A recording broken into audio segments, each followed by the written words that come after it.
করে দেন, ঋণগ্রস্তের ঋণ পরিশোধের তৌফিক দেন, হারাম হালাল বেঁচে চলার তৌফিক দেন আল্লাহ রব্বুল আলামিন। বেকার যারা আছে হালাল কর্মসংস্থানের ব্যবস্থা করে দেন আল্লাহ। সকলকে শারীরিক সুস্থতা, মানসিক প্রশান্তি, অর্থনৈতিক সচ্ছলতা দান করেন আল্লাহ। প্রত্যেকটা পরিবারে দ্বীনের আবহাওয়া জারি করে দেন রব্বুল আলামিন।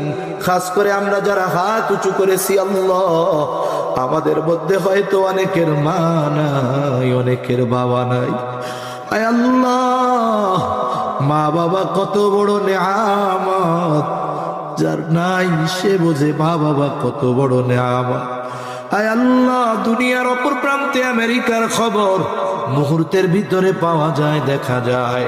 3 হাত মাটির নিচে ওই মোহাম্মতের মা বাবার কবরের খবর জানা যায় না, দেখা যায় না। আয় আল্লাহ, গুনার কারণে যদি কারো মা বাবার কবরে আযাব হয়, এখানে উলামায়ে কেরাম আছেন, তালিবুল ইলম আছে, আপনার দাড়ি পাকা বান্দা আছে, যুবক আবেদ আছে, মুসাফির আছে, যাকে পছন্দ, যারা আমল পছন্দ, তার আমলের ওসিলায় ওই মা বাবার কবরের আযাব আপনি মাফ করে দেন। কবরগুলো জান্নাতের টুকরো বানায় দেন। কিয়ামতের দিন হিসাব সহজ করে জান্নাতের ব্যবস্থা করে দিয়েন।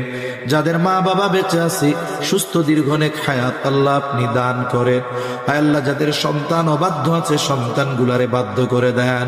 আয় আল্লাহ, খাস করে মালিক মা বোনদের কবুল করে নেন, পর্দানিশীন বানায়া দেন।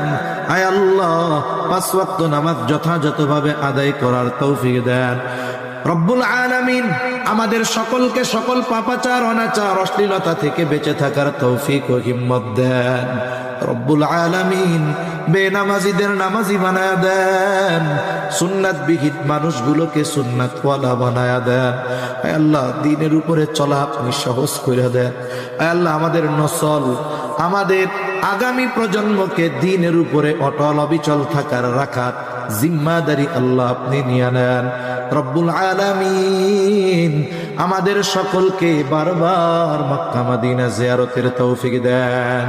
আমাদের দেশের উপরে খাস রহমত নাজিল করেন, আসমানি জমিনি সকল বালা মুসিবত থেকে হেফাজত করেন আল্লাহ। আয় আল্লাহ, যারা দেশ নিয়ে, ইসলাম নিয়ে ষড়যন্ত্র চক্রান্তে লিপ্ত, আয় আল্লাহ, সকল ষড়যন্ত্র চক্রান্ত ধ্বংস করে দেন। ইসলামের ব্যাপারে, দ্বীনের ব্যাপারে, দেশের ব্যাপারে দলমত নির্বিশেষে ঐক্যবদ্ধ থাকার তৌফিক আল্লাহ আপনি দান করেন রব্বুল আলামিন। এই দুনিয়া ছেড়ে